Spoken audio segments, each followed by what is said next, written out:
Giska Fazekašová a Ildiko Čonková propagovali vianočné trhy a pozbudzovali, aby sme vybudovali základy miestneho trhu. Jedzme a používajme vlastné výrobky a predmety. Malý trh prekonal všetky očakávania a stal sa výnimočnou udalosťou. Mali by sme však ísť ďalej. Už aj kvôli tomu, lebo sami vieme, že nakupovať potraviny v obchodoch je nezdravé a niekedy aj škodlivé. Denné správy sú plné rôznymi potravinovými škandálmi. Je dôkazmi podložené, že otravy a infekcie spôsobené potravinami sú čoraz častejšie. Szilárd Méri sa poučil a podľa neho treba pokračovať na tejto ceste. Ak sa smiem spýtať, keď mäso, tak odkiaľ? Z môjho dvora. Ak dostaneš chuť na víno? Z mojej pivnice. Neviem presne, ako som na to prišiel, ale človek niekedy cíti, že by rád žil tak, ako žili dobrých pár 100 rokov pred nami. Pár desaťročí nás presviedčali v tom, že hromadný tovar je dobrý, lenže predsa nie je až taký dobrý. A človek, keď si pomyslí, ako priemyselne vyrábajú, chovajú a pestujú takéto produkty, tak prejde ho chuť. Našťastie, so svojou manželkou máme rovnaký názor. A čo sa len dá, vypestujeme sami. Samozrejme s rozumom. A ja chodím do obchodu, ale snažím sa čo najmenej nakúpiť, pretože veľa vecí už doma máme. Je fakt, že jedna generácia z toho vypadla a najväčšie riziko vidím v tom, že sa stráca informácia. Informácia, ktorá je jedným z najväčších pokladov. Keď stratíme vedomosti, ako treba chovať a pestovať, tak potom to ide oveľa ťažšie, ako keby nás to naučili rodičia alebo starí rodičia. Viacerí sa snažia tieto vedomosti a tradície niesť ďalej, aj keď v menšom. Potom na to môžeme stavať. Ale keď vedomosť chýba, je ťažké začať od nuly. Peter Wolter nezačínal od nuly. On je príkladom, kedy sa proces neprerušil. K poľnohospodárstvu ho viažu veľmi silné putá, či už po rodičoch alebo starých rodičoch.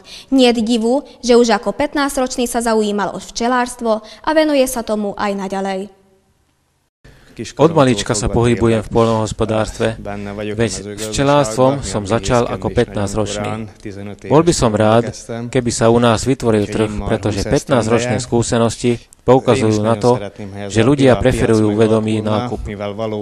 Čo sme za tých pár rokov dosiahli, z časti spôsobili potravinové škandály, pretože dnes môžeme vyhlásiť, že neexistuje potravinársky priemysel, ale iba chemický.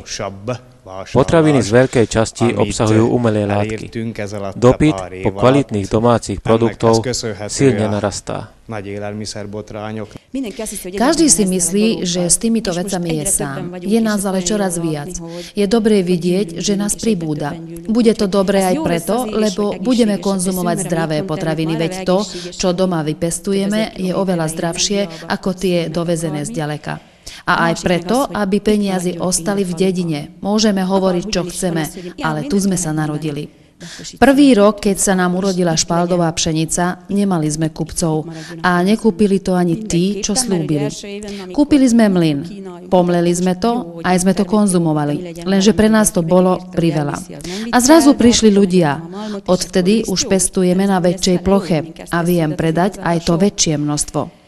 Mojím citlivým miestom je, že zákazníkmi nie sú Svodinčania. Možno je aj tu záujem. Myslím si, že aj Svodinčania smerujú k vedomým nákupom. Samozrejme, nikto si nemyslí, že zo dňa na deň sa vo Svodíne objaví trh remeselníkov. Začiatky znovu vybudovania trhu sa viažú k dátumu Dní Pála Patoa, kedy organizátori iniciovali predaj tradičných domácich výrobkov. A treba klásť dôraz na znovu vybudovanie, pretože naše tradície majú vážnejšiu minulosť. Máme svoje tradície. V obidvoch Svodínoch mávali celoštátne jarmoky. V tých časoch sme boli poľnohospodárskym mestom s právou usporiadať jarmok. Napriek tomu, počas spomínaných 10 ročí, čoraz menej ľudí sa zaujímalo o tradičné domáce metódy. Vždy sa však našla malá skupina, ktorá z toho nepustila. Aj teraz sú takí, len sa musíme nájsť.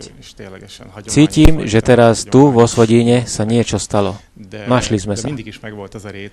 Pozeráme už aj do diaľky. Dáme možnosť ľuďom, aby produkty, čo neskonzumuje rodina, mali kde ponúkať. Prišla teda myšlienka, aby sme vytvorili trh pestovateľov. Čoraz viacerí vyhľadávajú produkty, ktoré majú jasný pôvod, ktoré môžeme kúpiť od pestovateľa. Vidíme, čo a od koho kupujeme. Trh navrhujeme tak, aby bolo zdokumentované, čo všetko ponúkame. Myslím tu na fotky a katalógy. Vymysleli sme aj spôsob, ako by sme mohli garantovať pôvod a kvalitu. Bude potrebná aj určitá kontrola, aby ľudia mohli nakupovať bez obáv. Zdá sa, že sa už rysuje spôsob prevádzky trhu. Malá skupina sa nezaoberá s tým, že sa to nedá spraviť, ale rozmýšľa, ako by sa to dalo. V záujme toho už isté kroky aj urobili a v budúcnosti urobia tiež. Právna forma je trošku miernejšia a aj zákony umožňujú predať domácich produktov. Vidím to tak, že sa to dá spraviť.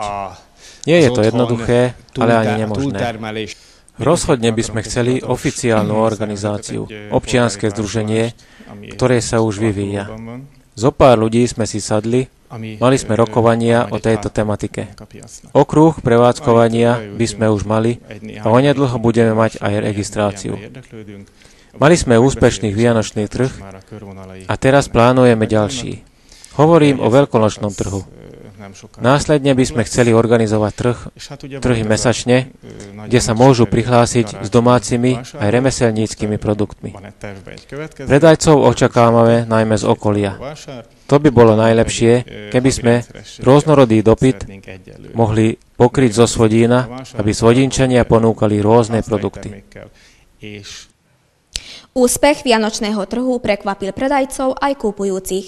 Neočakávali takúto pestrú ponuku. K organizátorom smerovali pozitívne odozvy z obidvoch strán. Nie je divu, že pozvanie s radosťou príjmu aj inokedy.